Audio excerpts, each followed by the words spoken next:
Пострел!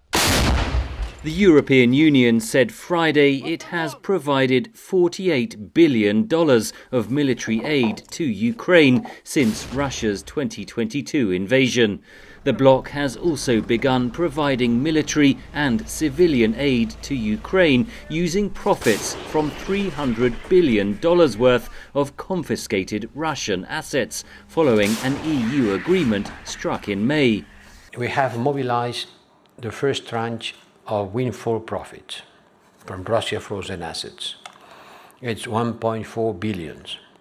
Part of it is going directly to Ukraine. Going directly to Ukraine in order to boost the Ukrainian defense industry.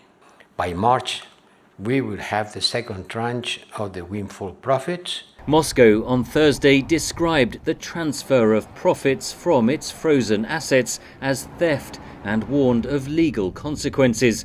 The group of 7 leading industrialized nations, or G7, has also agreed to use profits from its frozen Russian assets to provide aid for Ukraine, although that scheme has yet to be finalized. Germany indicated this month that it could use the G7 mechanism as a substitute for its own military aid for Ukraine, as Berlin tries to cut spending. Germany is Ukraine's second biggest bilateral donor after the United States.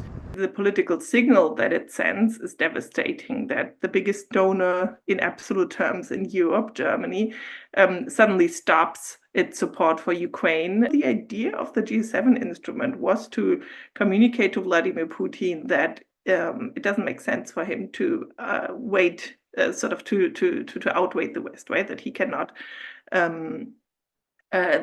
hope that at some point the West will stop support. And so this is a contradicting sign now that the moment there has been another financial source tapped, suddenly Ukraine funding is cut out of the budget. Chancellor Olaf Scholz insisted Germany would support Ukraine as long as necessary.